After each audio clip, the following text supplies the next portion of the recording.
Nganglay, mamauna ngasay ayuk anganbadagi koichen chenduna thabak pumba tawribadu yengduna kari asoiba yawi kadaida chaiba yai haiduna yenglaga lay. Nganglay mapuroiba oiriba phaisau magi nupigi manakta changsilaktuna. Mama, kari none nangna ngasaidagi phamduna sum leirisiba. Namong nupina thabak tawrisi mateng pangluba kaidoge. Karigi aidi mateng pangludoiba. Masidabu tawjage haidana mayumsida lai natro. Haura aba. Nangi hongna bido amu. Haurakpagi wa nate nupa. Yenguni nangsu. Masigi laire bisina yumsida hek lakpadagi. Yum mase. Hena chokthara abra kainum tawri. Taningdida mama. Namo wasina lakpadagi natro. Nangna phamja chadana nungaina leisarido.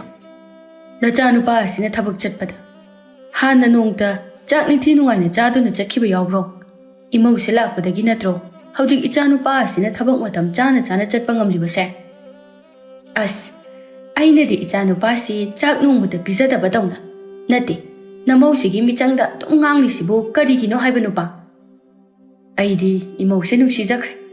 Imau ase lakpadagi imung ase mangalama lakpagumna tawribanine. Atay khangde. Aigidine imau se onthokna phakre. Thawgulona marolama khangliba thak khanaina chatliba mataw asida karamna imau ase phatte haina hairugadawribano. Yam nusi khaboire da namong nupi ase. Tanja asida makhoigi mamong nupi oiriba laisna su maku manemgi manakta laktuna. Baba, ima, chak loiri. Namau chak thijaramagi lakbiru. Ha, aikhoigi chak loiri hairi bro. Hoi baba. Ho, changage. Ado, ibungo bu chak chakrabro. Mabu, thabak chatla roidrane. Chatoine baba, thabak chana nabagi loisin hauri. Baba hoi ima hoi ka punna chak charase kaururo na lakchabani. Ho, chak to thiramuko. Namaga aiga su changage. Laisna su makha taramda adumak changkre. Ngasaidagi paithoktuna lairamba nganglay hojiktada mapuroibada mamitka to phaina yenglaklaga. Othokna nusina khreda ko yengjaningdabana. Masigi mawasisu miga se khonba haikraba. Icha nupa ase sumbadagi hentoktuna. Ipuroibasi yauna hek sumida. Taningdeda mama, nangna hek ngangthorakpasima taba yaba amatta hek ngangthorakte. Lao, nachanupado thabak chani haise chakto punna chahaunaba lao. Nganglay famnambadagi fuk hawgatuna fetka haidoktuna changki phaijauna. Tawrije yongni masi nupise. Aibu karam haina ngangna duno misibo.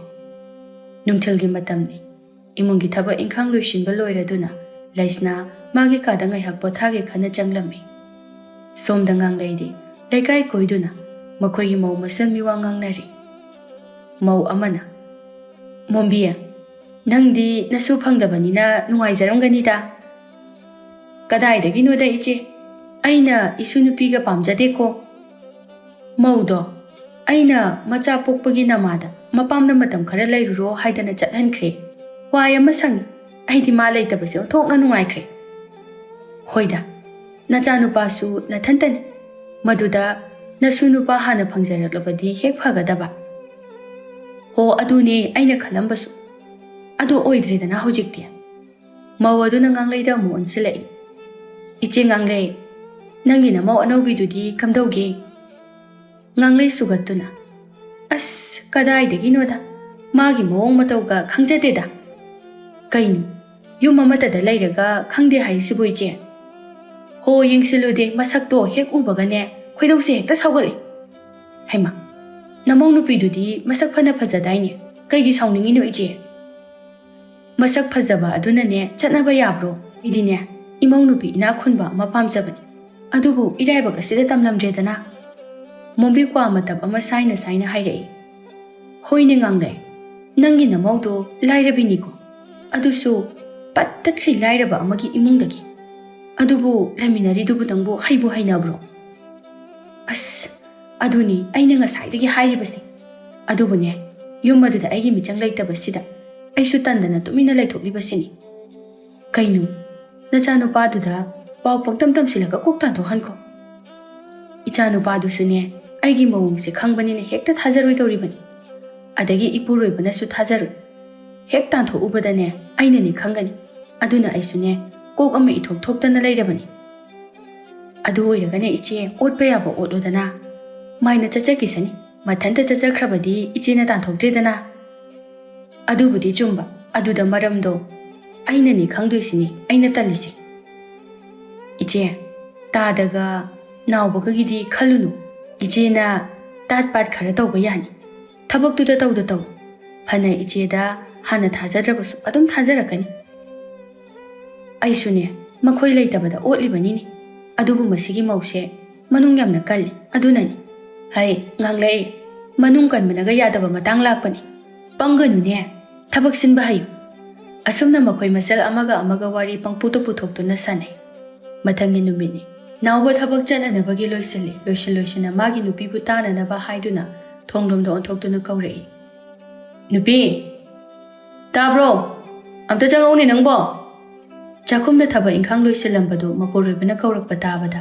ꯃꯈꯣꯏꯒꯤ ꯀꯥꯗ ꯆꯪꯂꯛꯏ ꯀꯩ ꯍꯥꯏꯒꯦ ꯅꯨꯄꯥ ꯑꯩꯁꯦ ꯉꯔꯥꯡ ꯅꯪꯉꯣꯟꯗ ꯄꯤꯒꯦꯅ ꯈꯜꯂꯒ ꯀꯥꯎꯗꯅ ꯄꯤꯔꯝꯗ꯭ꯔꯦ ꯑꯁꯤ ꯍꯥꯏꯗꯨꯅ ꯅꯥꯎꯕ ꯃꯥꯒꯤ ꯊꯥꯒꯤ ꯈꯨꯠꯁꯨꯃꯜ ꯑꯗꯨ ꯂꯩꯁꯅꯥꯗ ꯄꯤꯔꯛꯏ ꯁꯦ ꯊꯝꯖꯤꯜꯂꯨ ꯍꯟꯗꯛ ꯊꯥꯒꯤꯅꯤ ꯍꯧꯖꯤꯛ ꯁꯨꯔꯤꯕ ꯊꯕꯛꯁꯤꯒꯤꯗꯤ ꯅꯣꯡ ꯅꯤꯅꯤ ꯐꯥꯎꯕꯗ ꯄꯤꯊꯣꯔꯛꯀꯅꯤ ꯍꯥꯏ ꯑꯗꯣ ꯁꯦꯜꯁꯤꯡꯁꯦ ꯏꯃꯨꯡꯒꯤ ꯑꯋꯥꯠ ꯑꯄꯥ ꯅꯪꯅ ꯆꯦꯛꯁꯤꯟꯅ ꯋꯥꯠꯇꯅꯕ ꯇꯧꯀꯣ ꯑꯗꯨꯒ ꯅꯪꯒꯤ ꯐꯤꯔꯣꯜ ꯈꯔꯁꯨ ꯂꯩꯅꯅꯕ ꯇꯧꯁꯤ ꯑꯗꯨꯒ ꯌꯥꯝꯕ ꯌꯥꯝꯗꯕ ꯊꯥꯒꯤ ꯈꯔ ꯐꯪꯂꯛꯄꯁꯤꯗꯒꯤ ꯈꯖꯤꯛꯁꯨ ꯇꯨꯡꯁꯤꯟꯁꯤꯀꯣ ꯂꯩꯁꯅꯥ ꯃꯄꯨꯔꯣꯏꯕꯒꯤ ꯋꯥꯐꯝ ꯑꯗꯨꯗ ꯅꯨꯡꯁꯤꯅ ꯌꯦꯡꯗꯨꯅ ꯑꯩꯒꯤꯗꯤ ꯀꯩꯁꯨ ꯂꯩꯇ꯭ꯔꯕꯁꯨ ꯌꯥꯔꯅꯤ ꯏꯃꯨꯡꯒꯤꯕꯨꯗꯤ ꯐꯅꯅꯕ ꯍꯣꯠꯅꯖꯒꯦ ꯑꯗꯨꯒ ꯁꯦꯜ ꯇꯨꯡꯁꯤꯟꯁꯦ ꯍꯥꯏꯕꯗꯣ ꯑꯩꯅꯁꯨ ꯇꯨꯡꯁꯤꯜꯂꯤ ꯑꯗꯨꯅꯤ ꯍꯌꯦꯡꯋꯥꯏ ꯑꯩꯈꯣꯏ ꯑꯅꯤꯒꯤ ꯏꯆꯥ ꯌꯥꯎꯔꯛꯂꯕ ꯃꯇꯝꯗ ꯃꯈꯣꯏꯒꯤ ꯋꯥꯠꯇꯅꯕꯅꯤ ꯑꯩꯅ ꯍꯣꯠꯅꯔꯤꯕꯁꯦ ꯑꯗꯣ ꯍꯥꯏꯁꯨ ꯍꯥꯏꯕꯅꯤ ꯋꯥꯐꯝ ꯑꯃꯅ ꯅꯪ ꯏꯃꯥꯒ ꯃꯥꯟꯅꯔꯒ ꯈꯟꯅꯕ ꯌꯥꯗꯦꯀꯣ ꯏꯃꯥꯁꯦ ꯉꯥꯡꯅꯤ ꯉꯥꯡꯉꯣꯏꯈꯔ ꯈꯪꯗꯕꯅꯤ ꯑꯗꯨꯅ ꯅꯪꯅ ꯇꯞꯊꯕꯒꯤ ꯁꯔꯨꯛ ꯑꯣꯏꯒꯗꯕ ꯍꯧꯖꯤꯛ ꯏꯃꯥꯅ ꯅꯪꯉꯣꯟꯗ ꯊꯤꯅ ꯇꯧꯔꯤꯗꯣ ꯑꯩꯁꯨ ꯈꯪꯗꯕ ꯅꯠꯇꯦ ꯑꯩꯅ ꯌꯨꯝꯁꯤꯗ ꯀꯌా ꯂꯩꯇꯕꯒ ꯅꯪꯁꯨ ꯋꯥꯔꯦ ꯍꯥꯏꯕ ꯈꯪꯉꯤ ꯑꯗꯣ ꯏꯃꯥꯁꯦ ꯅꯣꯡꯃꯗꯤ ꯁꯣꯏꯗꯅ ꯋꯥꯈꯜ ꯇꯥꯔꯛꯀꯅꯤ ꯅꯪ ꯃꯇꯝꯗꯣ ꯉꯥꯏꯌꯨꯀꯣ ꯂꯩꯁꯅꯥ ꯃꯄꯨꯔꯣꯏꯕꯅ ꯃꯥꯒꯤꯗꯃꯛꯇ ꯈꯟꯕꯤꯔꯝꯂꯤꯕ ꯑꯁꯤ ꯈꯜꯂꯨꯕꯗ ꯃꯕꯨꯛꯅꯤꯡ ꯑꯗꯨ ꯅꯨꯡꯁꯤꯔꯛꯂꯦ ꯑꯗꯨꯕꯨ ꯃꯗꯨ ꯐꯥꯊꯖꯗꯨꯅ ꯅꯨꯄꯥ ꯑꯩ ꯀꯩꯁꯨ ꯈꯟꯗꯤꯌꯦ ꯏꯃꯥꯅ ꯐꯍꯟꯅꯤꯡꯕꯒꯤ ꯈꯔ ꯉꯥꯡꯖꯩ ꯇꯧꯕꯗ ꯀꯩꯒꯤ ꯑꯩꯅ ꯏꯃꯥꯗ ꯁꯥꯎꯗꯣꯏꯅꯣ ꯊꯦꯡꯈ꯭ꯔꯅꯤꯁꯦ ꯅꯨꯄꯥ ꯊꯕꯛ ꯆꯠꯄꯒꯤ ꯂꯣꯏꯁꯤꯜꯂꯤꯕꯗꯣ ꯂꯣꯏꯁꯤꯟꯕꯤꯔꯣ ꯑꯗꯣ ꯍꯣꯔꯦꯟ ꯍꯜꯂꯛꯄꯗ ꯉꯥ ꯂꯩꯕꯤꯔꯛꯑꯣ ꯅꯪꯕꯨ ꯉꯥ ꯆꯥꯅꯤꯡꯕ꯭ꯔꯅꯦ ꯊꯣꯡꯅꯕ ꯅꯠꯇꯤꯌꯦ ꯌꯥꯏꯊꯣꯛꯑꯒ ꯊꯝꯅꯅꯕꯅꯤ ꯏꯟꯁꯥꯡꯗ ꯊꯛꯅꯤꯡꯉꯥꯏꯁꯨ ꯂꯩꯇ꯭ꯔꯦ ꯉꯥꯔꯧ ꯑꯣꯏꯅꯕꯁꯨ ꯑꯝꯇ ꯂꯩꯇ꯭ꯔꯤ ꯏꯃꯥꯗꯤ ꯉꯥ ꯌꯥꯝꯅ ꯄꯥꯝꯖꯕꯅꯤ ꯑꯗꯨꯒꯤ ꯉꯥꯁꯨ ꯑꯝꯇ ꯂꯩꯇ꯭ꯔꯤ ꯑꯗꯨꯗ ꯑꯩꯅ ꯌꯥꯏꯊꯣꯛꯑꯒ ꯊꯝꯁꯤꯔꯥꯅ ꯈꯟꯕꯩꯅꯤ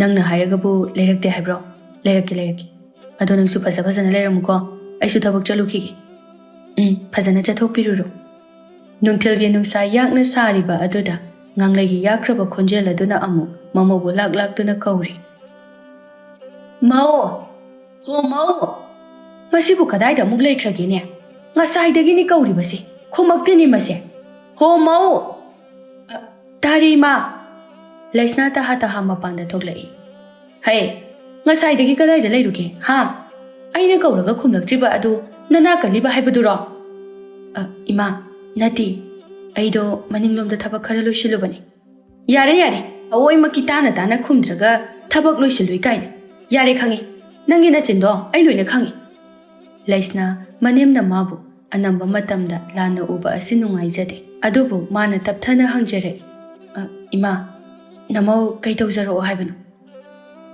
ꯅꯁꯥꯅ ꯈꯪꯅ ꯅꯣꯡꯃꯇ ꯇꯧꯗꯦ ꯍꯥꯏꯅꯕꯗꯗꯤ ꯉꯥꯏꯔꯤꯁꯦ ꯐꯤꯒꯥꯁꯦ ꯁꯨꯔꯨꯆꯣ ꯉꯁꯤ ꯀꯪꯍꯟꯒꯗꯕꯅꯤ ꯍꯌꯦꯡ ꯑꯩ ꯊꯕꯛ ꯆꯠꯀꯅꯤ ꯃꯗꯨꯗ ꯁꯦꯟꯅꯅꯕꯅꯤ ꯍꯣꯏ ꯏꯃꯥ ꯅꯃꯧ ꯁꯨꯖꯒꯦ ꯆꯠꯂꯣ ꯄ꯭ꯔꯞ ꯁꯨꯔꯨꯆꯣ ꯆꯠꯂꯣ ꯉꯥꯡꯂꯩ ꯑꯁꯤ ꯍꯥꯏꯔꯝꯂꯒ ꯏꯃꯨꯡ ꯆꯪꯈꯤ ꯃꯅꯦꯝꯗ ꯃꯈꯥ ꯇꯥꯔꯝꯗ ꯐꯤꯔꯣꯜꯁꯤꯡ ꯑꯗꯨ ꯈꯣꯝꯒꯠꯇꯨꯅ ꯄꯨꯈ꯭ꯔꯤꯔꯣꯝꯗ ꯄꯨꯈꯤ ꯅꯣꯡꯃ ꯍꯧꯈꯤ ꯃꯇꯝꯗꯤ ꯈꯪꯍꯧꯗꯦ ꯆꯌꯣꯜꯃꯨꯛꯇꯤ ꯍꯧꯖꯤꯟꯈ꯭ꯔꯦ ꯅꯥꯎꯕ ꯊꯕꯛ ꯆꯠꯅꯅꯕꯒꯤ ꯊꯣꯔꯛꯂꯦ ꯃꯃꯥ ꯊꯣꯔꯛꯄꯗ ꯃꯃꯥꯁꯨ ꯃꯥꯡꯒꯣꯟꯗ ꯐꯝꯗꯨꯅ ꯂꯩꯔꯝꯃꯤ ꯃꯆꯥꯅꯨꯄꯥ ꯊꯣꯔꯛꯄ ꯑꯗꯨ ꯎꯕꯗ ꯉꯥꯡꯂꯩ ꯃꯆꯥꯕꯨ ꯈꯥꯝꯂꯛꯏ ꯏꯕꯨꯡꯉꯣ ꯑꯝꯇ ꯉꯥꯏꯈꯣ ꯀꯩ ꯍꯥꯏꯒꯦ ꯏꯃꯥ ꯌꯦꯡꯉꯣꯏ ꯏꯃꯥꯅꯦ ꯊꯕꯛ ꯑꯃ ꯆꯠꯊꯣꯛꯇꯧꯕ ꯂꯩ ꯑꯗꯣ ꯏꯃꯥꯒꯤ ꯈꯨꯠꯇꯗꯤ ꯁꯦꯜ ꯑꯝꯇ ꯂꯩꯇ꯭ꯔꯦ ꯑꯗꯨꯅ ꯏꯆꯥꯅ ꯆꯠꯇ꯭ꯔꯤꯉꯩꯗ ꯁꯦꯜ ꯈꯖꯤꯛꯇ ꯄꯤꯔꯝꯃꯨ ꯏꯃꯥ ꯍꯧꯖꯤꯛ ꯑꯩꯉꯣꯟꯗ ꯌꯥꯎꯔꯤꯕꯁꯤꯗꯤ ꯊꯕꯛ ꯑꯃꯒꯤ ꯃꯤꯉꯣꯟꯗ ꯉꯁꯤ ꯄꯤꯈꯤꯅꯕꯅꯤ ꯑꯗꯨꯅ ꯀꯌꯥꯅꯣ ꯏꯃꯥꯅ ꯄꯥꯝꯕꯗꯣ ꯅꯃꯧ ꯅꯨꯄꯤꯗꯒꯤ ꯑꯣꯏꯅ ꯂꯧꯕꯤꯔꯣ ꯉꯥꯡꯂꯩ ꯀꯩꯁꯨ ꯂꯩꯇꯕ ꯋꯥꯐꯝ ꯑꯁꯤꯗ ꯃꯆꯥꯅꯨꯄꯥꯒꯤ ꯋꯥꯗ ꯁꯥꯎꯅꯤꯡꯕ ꯐꯥꯎꯏ ꯑꯗꯨꯕꯨ ꯀꯩꯁꯨ ꯍꯥꯏꯔꯨꯗꯦ꯫ ꯐꯔꯦ ꯐꯔꯦ, ꯊꯕꯛ ꯆꯠꯄꯒꯤ ꯊꯣꯔꯛꯑꯕꯅꯤꯅ ꯅꯪꯅ ꯑꯃꯨꯛ ꯍꯟꯖꯤꯟꯕꯗꯣ ꯅꯨꯡꯉꯥꯏꯇ꯭ꯔꯦ꯫ ꯏꯃꯥ ꯂꯧꯔꯒꯦ, ꯅꯪꯁꯨ ꯆꯠꯊꯣꯛꯆꯔꯨꯔꯣ꯫ ꯍꯣꯏ ꯃꯥ꯫ ꯃꯆꯥꯅꯨꯄꯥ ꯆꯠꯈꯤꯕꯒ ꯃꯃꯧꯕꯨ ꯀꯧꯕ ꯍꯧꯔꯛꯏ꯫ ꯃꯧ, ꯑꯃꯨꯛꯇ ꯊꯣꯔꯛꯎ꯫ ꯀꯩ ꯍꯥꯏꯒꯦ ꯏꯃꯥ? ꯑꯩꯉꯣꯟꯗ ꯁꯦꯜ ꯈꯖꯤꯛꯇ ꯄꯤꯌꯨ꯫ ꯀꯌꯥꯅꯣ ꯏꯃꯥ? ꯀꯌꯥ ꯍꯥꯏꯕ ꯂꯩꯇꯦ, ꯑꯔꯩꯕꯗꯨ ꯂꯣꯏ ꯄꯤꯔꯛꯑꯣ꯫ ꯏꯃꯥ, ꯑꯩꯒꯤ ꯈꯨꯠꯇꯗꯤ ꯂꯨꯄꯥ 10 ꯈꯛꯇ ꯂꯩ꯫ ꯃꯣꯏ ꯇꯥꯃꯣꯅ ꯊꯕꯛꯀꯤꯅꯦ ꯍꯥꯏꯗꯨꯅ ꯂꯩꯔꯝꯕꯁꯤꯡꯗꯨ ꯄꯨꯈ꯭ꯔꯦ꯫ ꯑꯩꯅ ꯆꯥꯛꯈꯨꯝꯒꯤ ꯑꯋꯥꯠ ꯑꯄꯥ ꯂꯩꯔꯤꯕꯁꯤꯡꯁꯦ ꯍꯣꯔꯦꯟ ꯂꯩꯔꯨꯒꯦ ꯈꯟꯅ ꯂꯧꯍꯧꯕꯅꯤ꯫ ꯑꯗꯣ ꯏꯃꯥ, ꯂꯨꯄꯥ 10ꯗꯤ ꯄꯤꯔꯛꯑꯒꯦ꯫ ꯍꯣꯔꯦꯟꯒꯤ ꯊꯨꯝ ꯃꯣꯔꯣꯛ ꯋꯥꯠꯄꯁꯦ ꯑꯁꯤꯅ ꯂꯦꯝꯍꯧꯔꯤꯕꯁꯤꯅ ꯂꯩꯅꯅꯕ꯫ ꯀꯔꯤ? ꯅꯪꯕꯨ ꯑꯩꯒꯤ ꯏꯅꯦꯝꯂꯣ? ꯅꯪꯅ ꯊꯕꯛꯀ ꯂꯣꯏꯅ ꯁꯤꯟꯗꯣꯛꯏꯁꯤꯕꯨ? ꯑꯗꯨꯒꯤꯅꯗꯤ ꯏꯃꯥ, ꯂꯩꯇꯕ ꯌꯥꯗꯕ ꯑꯣꯏꯕꯗꯨꯗ ꯍꯥꯏꯖꯕꯅꯤ꯫ ꯍꯩ, ꯅꯊꯤꯕꯣꯡꯒꯤꯗ ꯈꯜꯂꯒ ꯂꯩꯔꯕ꯭ꯔꯥ ꯅꯪꯕꯣ? ꯑꯩꯅ ꯆꯠꯇꯣꯏꯁꯦ ꯊꯕꯛꯅꯤ, ꯃꯗꯨꯗ ꯅꯪꯒꯤ ꯂꯨꯄꯥ 10ꯗꯨꯅ ꯀꯩꯗꯧꯅꯗꯣꯏꯕ? ꯍꯥ? ꯂꯨꯄꯥ 10ꯗꯣ ꯊꯨꯅ ꯄꯤꯔꯛꯎ꯫ ꯇꯟꯖꯥ ꯑꯗꯨꯗ ꯃꯄꯨꯔꯣꯏꯕꯁꯨ ꯍꯜꯂꯛꯂꯝꯃꯤ꯫ ꯍꯥꯏ, ꯀꯩꯗꯧꯅꯔꯒꯦꯅꯦ ꯃꯃꯥ? ꯉꯥꯡꯂꯩ ꯃꯄꯨꯔꯣꯏꯕꯗ ꯑꯣꯟꯁꯤꯜꯂꯛꯇꯨꯅ꯫ ꯌꯦꯡꯉꯣ ꯃꯣꯏ ꯄꯥꯕꯨꯡ, ꯊꯕꯛ ꯑꯃꯠꯇ ꯆꯠꯀꯦ ꯁꯦꯜ ꯈꯔ ꯄꯤꯌꯨ ꯍꯥꯏꯔꯨꯕꯒꯤꯅꯤ ꯃꯥꯅ ꯉꯁꯥꯏꯗꯒꯤ ꯎꯔꯩ ꯄꯥꯔꯩ ꯇꯧꯗꯨꯅ ꯂꯩꯔꯤꯁꯦ꯫ ꯁꯦꯜꯕꯨ ꯀꯌꯥꯅꯣꯅꯦ? ꯈꯪꯗꯦ, ꯑꯩꯁꯨ ꯊꯕꯛ ꯑꯃ ꯆꯠꯊꯣꯛꯇꯣꯏꯅꯤꯅ ꯈꯨꯠꯇ ꯁꯦꯜ ꯈꯔ ꯄꯥꯏꯔꯒ ꯆꯠꯄꯅ ꯐꯩꯗꯅ, ꯑꯗꯨꯒꯤ ꯋꯥꯅꯤ꯫ ꯍꯣꯏꯁꯦ ꯍꯣꯏꯁꯦ, ꯑꯩ ꯄꯤꯔꯒꯦ꯫ ꯑꯩ ꯑꯗꯨꯝ ꯃꯉꯣꯟꯗꯒꯤ ꯂꯧꯅꯤ꯫ ꯏꯆꯥꯅꯨꯄꯥꯅ ꯇꯥꯟꯕ ꯁꯦꯜꯅꯤ, ꯑꯩꯅ ꯁꯤꯖꯤꯟꯅꯅꯤꯡꯕ ꯃꯑꯣꯡꯗ ꯁꯤꯖꯤꯟꯅꯅꯤ꯫ ꯃꯁꯤꯗ ꯃꯥꯒꯤ ꯃꯊꯧ ꯀꯩ ꯇꯥꯒꯦ? ꯍꯥꯏ ꯃꯃꯥ, ꯅꯪꯒꯤ ꯋꯥꯆꯣꯏꯗꯣ ꯑꯃꯨꯛ ꯍꯧꯔꯛꯂꯕ꯭ꯔꯥ? ꯂꯩꯁꯅꯥ ꯑꯔꯩꯕ ꯁꯦꯜ ꯈꯔ ꯑꯗꯨ ꯂꯧꯊꯣꯛꯂꯗꯨꯅ ꯃꯅꯦꯝꯗ ꯄꯤ꯫ ꯌꯥꯔꯦꯅꯦ ꯌꯥꯔꯦꯅꯦ, ꯏꯄꯥ ꯑꯣꯏꯅ ꯄꯤꯔꯒꯦꯅꯦ꯫ ꯉꯥꯡꯂꯩꯅ ꯁꯦꯜꯗꯨ ꯇꯥꯞ ꯃꯨꯜꯂꯤ, ꯑꯗꯨꯒ ꯏꯃꯨꯡꯗ ꯃꯐꯤ ꯍꯣꯡꯗꯣꯛꯄ ꯆꯪꯈꯤ꯫ ꯃꯃꯧꯅ ꯃꯤꯉꯝꯖꯗꯅ ꯇꯨꯃꯤꯟꯅ ꯂꯦꯞꯇꯨꯅ ꯂꯩꯔꯤꯕꯗꯨ ꯎꯕꯗ ꯐꯩꯖꯥꯎ ꯅꯨꯡꯉꯥꯏꯇ꯭ꯔꯗꯨꯅ, ꯏꯃꯧ ꯏꯕꯦꯝꯃ, ꯅꯃꯥꯒꯤ ꯃꯑꯣꯡꯁꯦ ꯅꯪ ꯅꯨꯡꯉꯥꯏꯇꯕ ꯇꯧꯒꯅꯨ꯫ ꯃꯥꯒꯤ ꯍꯩꯅꯕꯤꯅꯤ꯫ ꯏꯃꯧꯒꯤ ꯊꯃꯣꯏ ꯏꯀꯨꯅ ꯃꯌꯦꯛ ꯁꯦꯡꯅ ꯈꯪꯏ꯫ ꯅꯣꯡꯃꯗꯤ ꯅꯃꯥꯅ ꯅꯪꯕꯨ ꯁꯣꯏꯗꯅ ꯂꯨꯅ ꯇꯧꯔꯛꯀꯅꯤ꯫ ꯑꯗꯨꯒ ꯅꯪꯒꯤ ꯅꯨꯡꯉꯥꯏꯇꯕ ꯂꯩꯔꯕꯁꯨ ꯏꯀꯨꯗ ꯍꯥꯏ, ꯏꯕꯨꯡꯉꯣꯗꯁꯨ ꯍꯥꯏ, ꯀꯔꯤꯃꯠꯇ ꯀꯣꯏꯕ ꯌꯥꯗꯦꯀꯣ꯫ ꯍꯣꯏ ꯕꯥꯕꯥ꯫ ꯉꯥꯡꯂꯩꯗꯣ ꯃꯐꯤ ꯍꯣꯡꯗꯣꯛꯄ ꯂꯣꯏꯔꯗꯨꯅ ꯄ꯭ꯔꯞ ꯄ꯭ꯔꯞ ꯑꯃꯨꯛ ꯆꯠꯈ꯭ꯔꯦ꯫ ꯃꯥꯒꯤ ꯅꯨꯄꯥꯅ ꯀꯗꯥꯏꯗꯅꯣ ꯍꯪꯕꯒ ꯑꯃꯠꯇ ꯈꯨꯝꯗꯅ ꯆꯠꯈꯤ꯫ ꯐꯩꯖꯥꯎꯅ, ꯃꯁꯤ ꯅꯨꯄꯤꯁꯤꯗꯤꯕ꯫ ꯐꯩꯖꯥꯎ ꯑꯃꯨꯛ ꯃꯃꯧꯗ ꯑꯣꯟꯁꯤꯜꯂꯛꯏ꯫ ꯕꯦꯃꯥ, ꯅꯃꯥꯁꯤ ꯉꯁꯤꯗꯤ ꯌꯥꯝ ꯁꯥꯎꯅ ꯎꯏꯅꯦ꯫ ꯃꯁꯤꯕꯨ ꯀꯔꯤ ꯑꯣꯛꯅꯔꯨꯔꯕꯖꯥꯠꯅꯣ?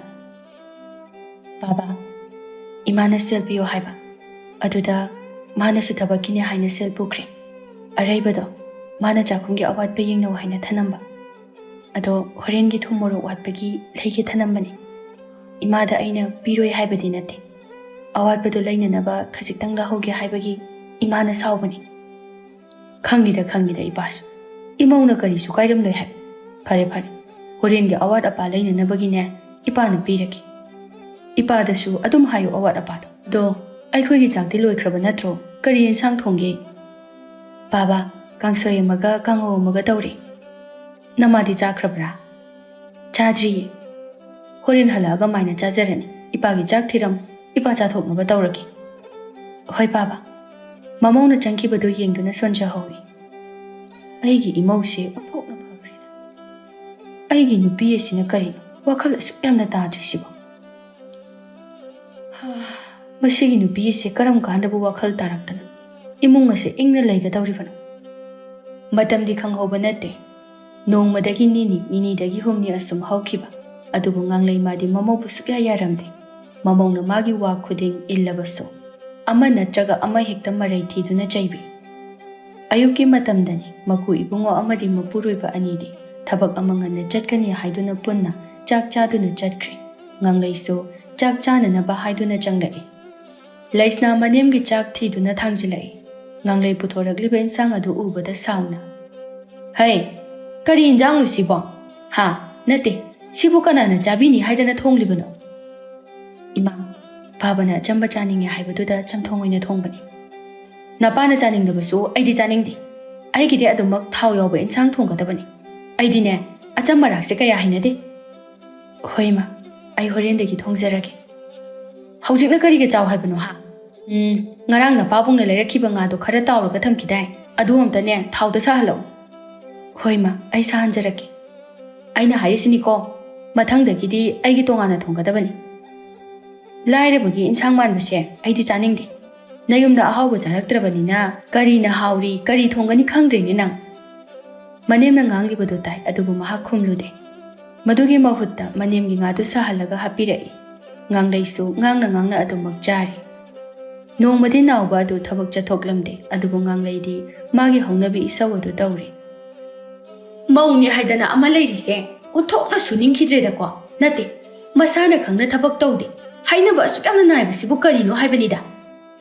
Hai mama kaidawrage ne nongambadagi numit taba phawba nangna isawda tawrisiba ho langjabadi karino langnabadi kanana tawge ha kanana tawge ba adubu haiba kaidawrage haibani ni nangba namau nupinina ama leiribase suningdene taknaba nai mau ama oibada matik chade hai aigi imauna kaidawrage ne mama nangba nakhoi mayamna naw chawhanbadagi thakka ba haurabani khara leiradi aikhoigase tanthorani nate kari tawrage haibadi sungai haidinina ho hanadi thabak yamna phaba sabado ngasidi kaidawkhrage masaka ukhidre hauridana se yahauga thengna hogatpa suningdabagi laina narabani namause asidagi haina kiduna khara leiradi aise minai ni oirakadawribase hai imaudu masa nungaite haibani ibungona maibi makobu chakhibani yengnanaba nangsune ngangdana leiranu namongna masa ngamdre hairadi nangsu thaba ingkhang ase loisinaba amta tawne e aidi karigi tawdoiba mana tawsani ngamdre aidi tawroi nasanariba thabak suningdabagi laina ne narisi maina ne hagulaga tawsani aidi tawroi mane hektat par tawbasina hekta yaradro otok nungai kidreda ko mama nangse nababu tawsinaba yabro nangne hanu thangsida chayamnida chalo amda thaba ingkhang loisiluchu nachanupado ngasidi thabak chalaroi haibani nong phadokne thabak chathokdana pothadana leibasida isau tawraga leiragadi nachanupase pothapam khangloi tumi leyu ko mama nang asi haiduna phaijaudi ngang duna aduma konthongumda thokre nganglei machinda murum sonduna lehawi loine hek sumba ngamida nate kayamuk yamna nusirurabano khangdeba iwa sungai ichanupa sungai mau lairabi asina pungsum hek sumkhida aina tongan hekta hanba ngami adubudi khangoidrado ma masangamde haibadaine aina namdana thabak singse tawhangi khang nawbana kauruba maibi aduna yengbada khangli laisna adu tha leple haiba paudu tabuda nawba aduki matik haraujaram laisna so adu mangai mama oigadawre khanbada haraujaram mabukningsu yamna nusirami nawba mana angamba sel khara maibi aduda pirami paw asi imungda leiriba mipum khuding loina khangnarami phaijaudi masu phangadawre haiba paw tabada aduki matik haraujarami adubu ngangleidi sauningba oina phawrami numidangi matamni nawbana magi nupida hairai nupi nangsidagidi thaba ingkhang suba lepoko arum arak thangba yaba nate pothaduna phajana leigadabani adugane machi oiba chagadaba maduda nate nangna chaningba loina hairakadabani laisna momon nokna aisu sidagidi thabak chalasu nganna adum halakadoini ai leitringaidaga thabak toromba yaroiko hoiba nupa tawrui hanane nangi thabak pongsuda subi sungle leptabido toromaba aidi haibirisini adumai toromba yaroiko tawrui hairaga adudi pothanaba tawruse nasa khajik nungairaktabaga aingonda haidoniko ai leitaba matang oirasu imada haigadaba haigi nawba laisnabu makokta nanthabiduna tumba sumbiri somdasu phaijauna magi nupida wa hairi mama nangne nangi hainabi namaudo onsin duna chikpado tawgunuko yengu ngasidagidi aikhoigi sagai asigi I asengba ama mitamba hokhrabani aduna cheksinba matam oi nangna namauna yadrinina otpado haujichu hek toromlaba nangne hanu thangdana pam yore khanguko as aina kari hena mangonda otlage aidi lairaba misingse hainade haijabani hai laira ina khunba yamna khaiganu mama kanasu lairaba oiningdabani nungaiba pamdaba kanabu lege nangna chaba thakpa watana hojik leiribase sidagi hena nungaiba mioisu leiri aduga aikhoina leiriba punsi mahinga sida adumak leigani haiba leitabani mado nang kaudaba phai khuba khunamni mioiba aikhoise mase yamna chumba wafamni aduna nang kona ningamoi ꯑꯗꯨꯒꯤ ꯁꯔꯨꯛꯅꯦ ꯅꯃꯧꯕꯨ ꯂꯨꯅ ꯇꯧꯕꯤꯌꯨ ꯊꯕꯛ ꯏꯪꯈꯥꯡ ꯌꯥꯎꯍꯟꯒꯅꯨ ꯅꯃꯤꯠ ꯅꯃꯥꯏ ꯄꯥꯡꯗ꯭ꯔꯤꯕ ꯐꯥꯎꯕꯗꯤ ꯅꯪꯅ ꯂꯣꯏꯅꯃꯛ ꯇꯧꯒꯗꯕꯅꯤ ꯑꯩꯗꯤ ꯉꯝꯃꯣꯏ ꯃꯥꯏꯅ ꯇꯧꯖꯅꯤ ꯃꯥ ꯈꯛꯇꯔꯣ ꯃꯅꯤꯡ ꯀꯨꯜꯂꯤꯁꯦ ꯑꯩꯁꯨ ꯀꯨꯜꯂꯛꯂꯤꯕꯅꯤ ꯑꯩꯗꯤ ꯂꯣꯏꯅꯃꯛ ꯊꯕꯛ ꯏꯪꯈꯥꯡ ꯇꯧꯔꯛꯏ ꯉꯝꯅꯅꯕ ꯂꯣꯏꯅ ꯇꯧꯏ ꯑꯗꯨꯒ ꯍꯧꯖꯤꯛꯀꯥꯟꯒꯤ ꯃꯧꯁꯤꯡ ꯑꯁꯤꯅ ꯈꯖꯤꯛ ꯍꯦꯛ ꯇꯧꯕꯒ ꯅꯥꯁꯤꯟꯅꯗꯣꯏꯒ ꯇꯧꯁꯟꯅꯗꯣꯏꯒ ꯅꯪꯒ ꯉꯥꯡꯅꯕꯗ ꯆꯠꯂꯣꯏꯗꯧꯔꯤ ꯃꯃꯥ ꯌꯥꯔꯦ ꯑꯩ ꯇꯨꯝꯃꯦꯀꯣ ꯑꯩꯅ ꯍꯥꯏꯕꯗꯣ ꯇꯧꯗ꯭ꯔꯕ ꯅꯄꯥꯝ ꯌꯧꯔꯦ ꯈꯪ ꯐꯩꯖꯥꯎꯗꯤ ꯇꯨꯡ ꯑꯣꯟꯁꯤꯟꯗꯨꯅ ꯇꯨꯝꯈ꯭ꯔꯦ ꯉꯥꯡꯂꯩꯗꯤ ꯁꯥꯎꯔꯤ ꯁꯥꯎꯔꯤ ꯇꯧꯗꯨꯅ ꯂꯩꯍꯧꯔꯤ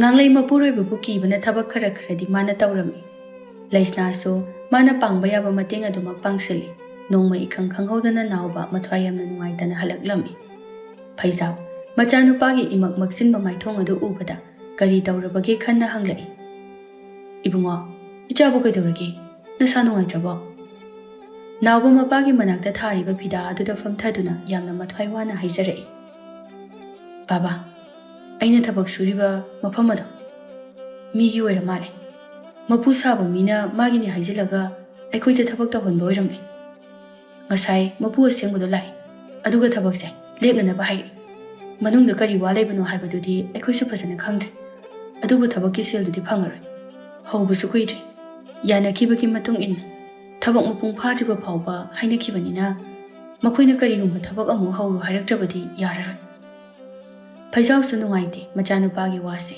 ꯍꯧꯖꯤꯛ ꯁꯦꯜ ꯆꯪꯐꯝ ꯌꯥꯝꯅ ꯂꯩꯔꯤꯕꯅꯤ ꯑꯗꯨꯅ ꯃꯥꯁꯨ ꯃꯊꯥ ꯁꯥꯔꯤꯕꯅꯤ ꯐꯔꯦꯁꯦ ꯃꯈꯣꯏꯒꯤꯗꯨꯁꯨ ꯊꯨꯅ ꯌꯥꯖꯔꯛꯀꯅꯤꯁꯦ ꯃꯗꯨꯗ ꯏꯆꯥꯅ ꯀꯔꯤ ꯋꯥꯒꯅꯤ ꯊꯕꯛꯀꯤ ꯊꯕꯛ ꯉꯥꯛꯇꯅꯤ ꯃꯗꯨ ꯅꯠꯇ꯭ꯔꯕꯁꯨ ꯑꯃ ꯌꯦꯡꯂꯒ ꯐꯒꯗꯕꯗꯨ ꯇꯧꯔꯁꯤꯅꯦ ꯍꯣꯏ ꯕꯥꯕꯥ ꯊꯥꯕꯨꯡ ꯈꯔ ꯍꯧꯖꯤꯟꯈ꯭ꯔꯦ ꯂꯩꯁꯅꯥ ꯃꯀꯨꯝ ꯃꯊꯥ ꯁꯨꯔꯗꯨꯅ ꯃꯆꯥꯅꯨꯄꯥ ꯑꯃ ꯐꯪꯖꯔꯝꯃꯤ ꯏꯃꯨꯡꯗ ꯂꯩꯔꯤꯕ ꯃꯤꯄꯨꯝ ꯈꯨꯗꯤꯡꯃꯛ ꯂꯣꯏꯅ ꯍꯔꯥꯎꯔꯝꯃꯤ ꯑꯗꯨꯕꯨ ꯉꯥꯡꯂꯩ ꯃꯥꯗꯤ ꯍꯔꯥꯎꯔꯕꯁꯨ ꯁꯥꯎꯔꯤꯕꯅꯤ ꯍꯥꯏꯗꯨꯅ ꯃꯁꯨ ꯅꯨꯄꯥ ꯑꯗꯨ ꯄꯝꯅꯤꯡꯂꯕꯁꯨ ꯄꯩꯊꯣꯛꯇꯨꯅ ꯂꯩ ꯑꯁꯨꯝꯅ ꯍꯧꯈ꯭ꯔꯦ ꯃꯇꯝꯗꯤ ꯅꯥꯎꯕ ꯍꯥꯟꯅ ꯊꯣꯛꯂꯝꯕ ꯁꯦꯜ ꯑꯗꯨꯗꯒꯤ ꯆꯥꯡ ꯌꯥꯝꯅ ꯍꯟꯊꯅ ꯐꯪꯂꯝꯃꯤ ꯑꯗꯨꯅ ꯃꯥꯅ ꯃꯆꯥ ꯄꯣꯛꯂꯝꯗꯥꯏꯗ ꯄꯨꯁꯤꯟꯈꯤꯕ ꯁꯦꯜꯁꯤꯡ ꯑꯗꯨ ꯁꯤꯡꯇꯣꯛꯅꯕ ꯍꯣꯠꯅꯕꯗ ꯑꯋꯥꯕ ꯑꯃ ꯑꯣꯏꯔꯝꯃꯤ ꯀꯥ ꯍꯦꯟꯅ ꯄꯨꯁꯤꯜꯂꯨꯕꯃꯛ ꯅꯠꯇ꯭ꯔꯒꯁꯨ ꯐꯪꯂꯛꯂꯤꯕ ꯁꯦꯜ ꯑꯁꯤꯅ ꯏꯃꯨꯡ ꯄꯨꯅꯅꯕ ꯍꯣꯠꯅꯕꯗ ꯂꯦꯝꯍꯧꯗꯕꯅ ꯋꯥꯅ ꯊꯣꯛꯂꯤꯕꯅꯤ ꯇꯅꯧꯕꯤꯗꯨ ꯑꯌꯨꯛ ꯑꯉꯟꯕꯅꯤ ꯈꯪꯗꯕ ꯃꯈꯩ ꯃꯥꯒꯤ ꯁꯦꯜ ꯇꯣꯜꯂꯦ ꯍꯥꯏꯗꯨꯅ ꯑꯌꯨꯛ ꯉꯟꯅ ꯈꯣꯟꯖꯥꯎ ꯊꯥꯗꯔꯤ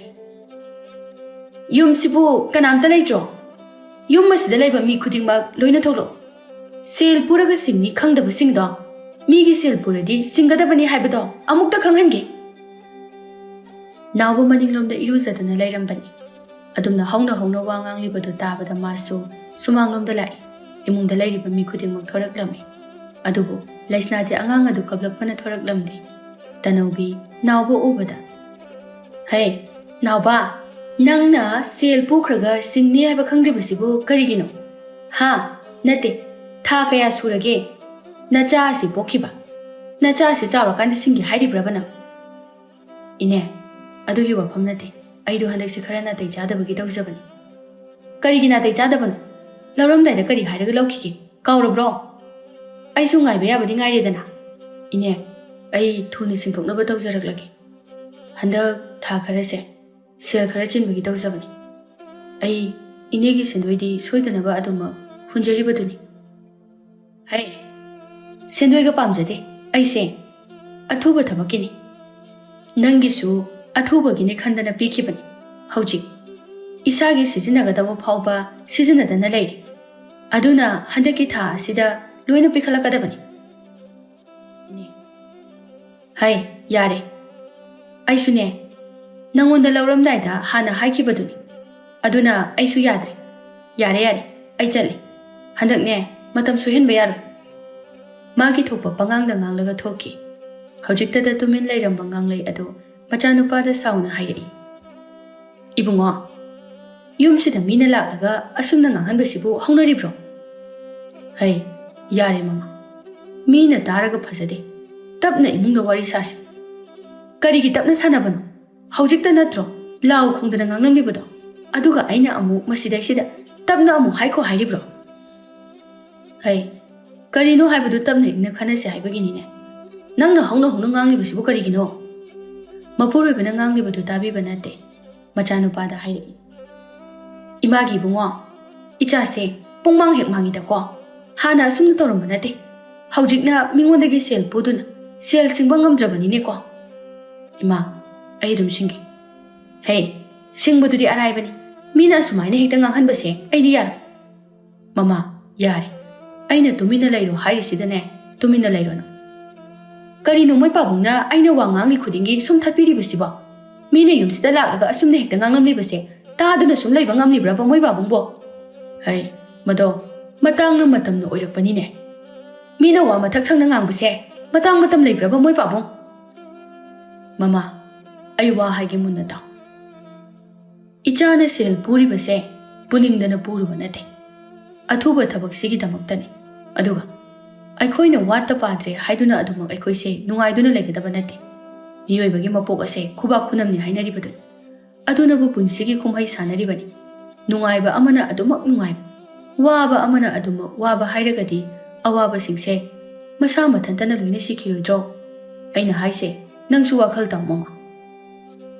phaijauti asi haiduna imungda changkhre nawbasu imungda changki nganglei paithoktuna leplaga leihowi laisna macha apikpa aduga imungi thabak mayam aduga tawnanaba hotnabada yamna wazarami manemnasu mateng pangbidaba aduda mahak mathwai khajikti nungai zaramde nganglei masu pangninglabasu mana pamdaba mawni khanna hanna phawba yenglude nongmagi numini laisna angang adu sena na chak thongba oibana thongliba chak adu pukning changba ngamlamde laisna mana thongliba insang adu thung khajik yakhre ka hena chaba ngamdana yakpa makti natte adubu mane made mamogu nungsitabana marei haurai hey mao karino injang jibo thumna chingsinga yakli sibo khajik phawba hek chaba ngamde nate injang machal mayam ase manghalibro nangi sibo nangdine pochagi mamalase khanglamloine nongmata sel puthoktuna leiraga charaktrabanina niraga charakpa nangnadi khangoiba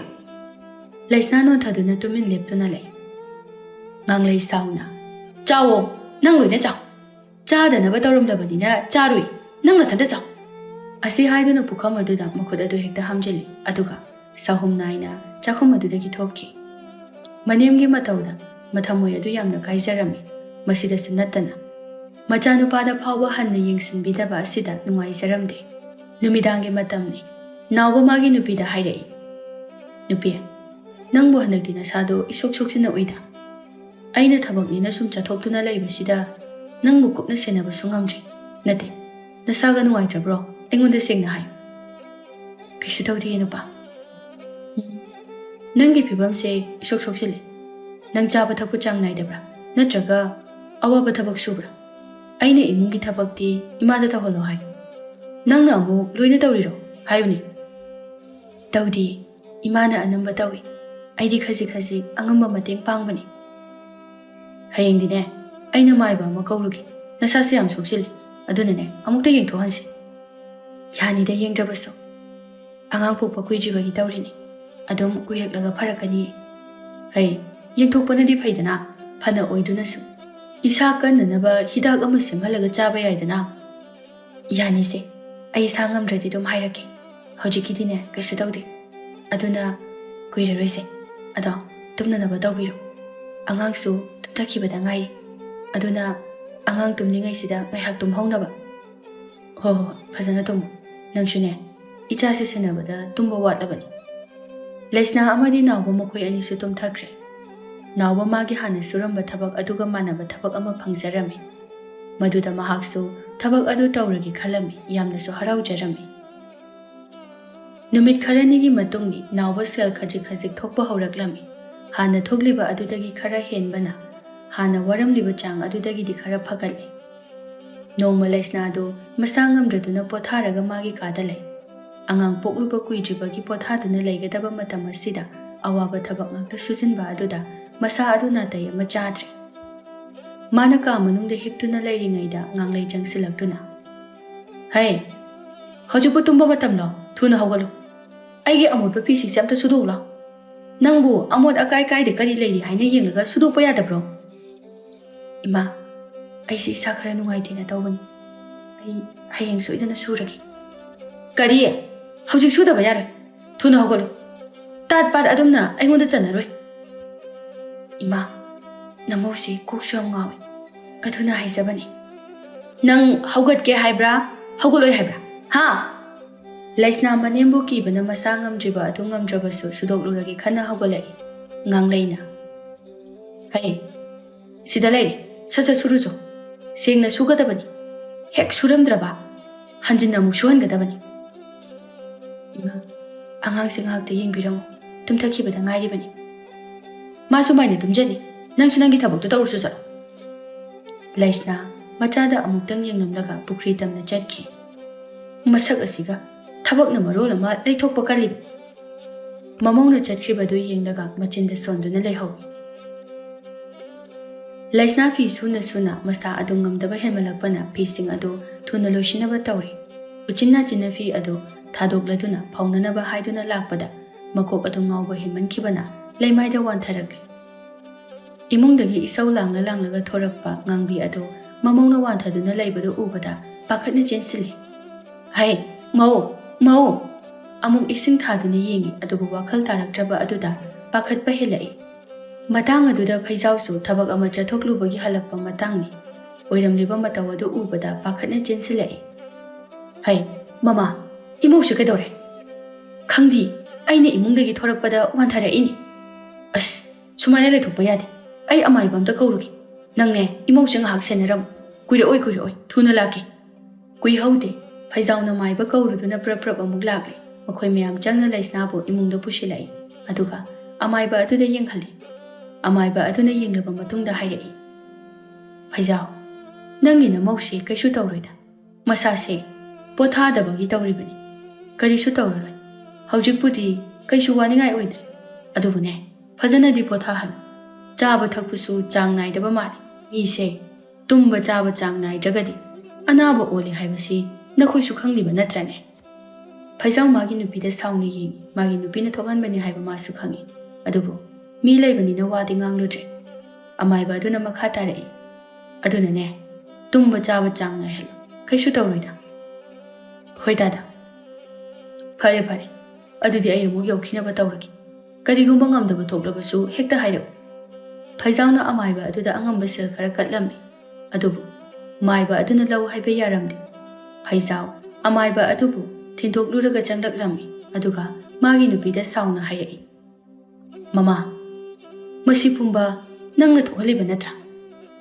ꯏꯃꯧ ꯑꯁꯤꯗ ꯅꯪꯅ ꯂꯥꯏꯔꯕꯤꯅꯤ ꯍꯥꯏꯗꯨꯅ ꯀꯌꯥꯗ ꯇꯥꯊꯤ ꯇꯥꯑꯣꯏꯅ ꯇꯧꯕꯤꯔꯤꯕ ꯃꯗꯨꯕꯨ ꯃꯤ ꯑꯃꯅ ꯃꯤ ꯑꯃꯗ ꯇꯧꯐꯝ ꯊꯣꯛꯄ꯭ꯔꯣ ꯍꯥ ꯍꯧꯖꯤꯛꯇꯤ ꯀꯔꯤ ꯁꯥꯔꯤ ꯏꯃꯧ ꯑꯁꯤꯅ ꯐꯠꯇ ꯅꯨꯡꯗ ꯊꯣꯛꯂꯣ ꯀꯔꯤꯅꯣ ꯍꯥꯏꯕꯅꯤꯗ ꯃꯣꯏ ꯕꯥꯕꯨ ꯑꯩ ꯌꯥꯝ ꯁꯣꯏꯈ꯭ꯔꯦ ꯑꯩ ꯏꯃꯧꯕꯨꯅꯦ ꯑꯃꯨꯛ ꯍꯟꯅ ꯍꯥꯟꯅꯒꯨꯝꯅ ꯇꯧꯔꯔꯣꯏ ꯅꯪꯅꯦ ꯋꯥꯈꯜ ꯇꯥꯃꯟꯗꯦꯀꯣ ꯃꯃꯥ ꯅꯨꯃꯤꯗꯥꯡꯒꯤ ꯃꯇꯝꯗ ꯏꯃꯨꯡꯒꯤ ꯃꯤꯑꯣꯏ ꯄꯨꯝꯕ ꯆꯥꯛ ꯇꯣꯛꯂꯕ ꯃꯇꯨꯡ ꯃꯃꯧꯒꯤ ꯀꯥꯗ ꯂꯩꯔꯤ ꯉꯥꯡꯂꯩꯅ ꯏꯕꯨꯡꯉꯣ ꯏꯃꯧꯁꯦ ꯏꯃꯥꯅ ꯌꯥꯝꯅ ꯋꯥꯍꯟꯈ꯭ꯔꯦ ꯉꯁꯤꯗꯒꯤꯗꯤ ꯏꯃꯧꯗ ꯑꯣꯠꯄ ꯇꯣꯛꯂꯅꯤ ꯑꯩꯁꯦ ꯌꯥꯝꯅ ꯐꯠꯇꯕ ꯃꯅꯦꯝ ꯍꯥꯏꯕꯗꯨ ꯑꯣꯏꯗꯨꯅ ꯂꯩꯔꯝꯃꯤ ꯑꯁꯤ ꯍꯥꯏꯗꯨꯅ ꯃꯃꯧꯗ ꯑꯣꯟꯁꯤꯜꯂꯛꯏ ꯏꯅꯦꯝꯒꯤ ꯏꯕꯦꯝꯃ ꯏꯃꯥ ꯏꯃꯧꯗ ꯌꯥꯝ ꯁꯣꯏꯈ꯭ꯔꯦ ꯅꯪ ꯏꯃꯥꯕꯨ ꯉꯥꯛꯄꯤꯌꯨꯀꯣ ꯏꯃꯥ ꯅꯃꯧꯗ ꯀꯔꯤꯒꯤ ꯑꯗꯨꯝꯅ ꯍꯥꯏꯕꯤꯔꯤꯕꯅꯣ ꯅꯃꯧꯗ ꯏꯃꯥꯅ ꯇꯥꯛꯄꯤ ꯇꯝꯕꯤꯕꯗ ꯀꯔꯤꯒꯤ ꯆꯩ ꯊꯥꯡꯕꯅꯤ ꯈꯟꯒꯗꯧꯔꯤꯕꯅꯣ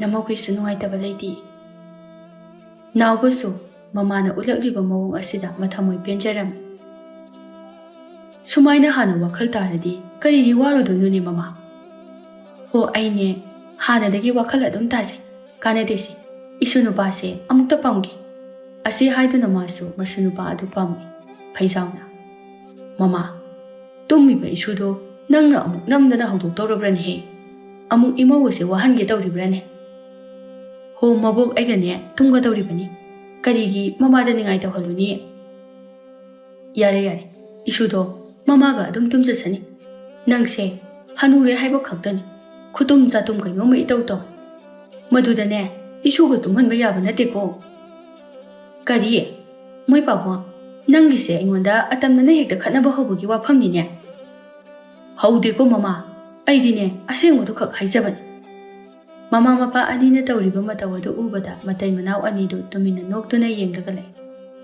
ꯉꯥꯡꯂꯩ ꯍꯥꯟꯅ ꯇꯧꯔꯝꯕ ꯃꯑꯣꯡ ꯃꯇꯧ ꯄꯨꯝꯕ ꯍꯣꯡꯈ꯭ꯔꯦ ꯃꯃꯧꯕꯨ ꯌꯥꯝꯅ ꯂꯨꯅ ꯅꯨꯡꯁꯤꯅ ꯇꯧꯕꯤꯔꯝꯃꯤ ꯑꯄꯣꯛꯄ ꯃꯆꯥ ꯅꯤꯡꯉꯣꯜꯒꯨꯝꯅ ꯈꯟꯗꯨꯅ ꯇꯧꯖꯔꯝꯃꯤ꯫ ꯏ ꯅꯧꯔꯤꯕ ꯑꯣꯏꯕꯅ ꯊꯕꯛ ꯄꯨꯝꯕ ꯃꯥꯅ ꯃꯍꯨꯠ ꯁꯤꯟꯗꯨꯅ ꯃꯥꯅ ꯂꯣꯏꯅ ꯇꯧꯔꯝꯃꯤ꯫ ꯑꯁꯨꯝꯅ ꯃꯈꯣꯏꯒꯤ ꯏꯃꯨꯡ ꯑꯗꯨ ꯌꯥꯝꯅ ꯏꯪꯅ ꯆꯤꯛꯅ ꯄꯥꯟꯈꯤꯔꯝꯃꯤ꯫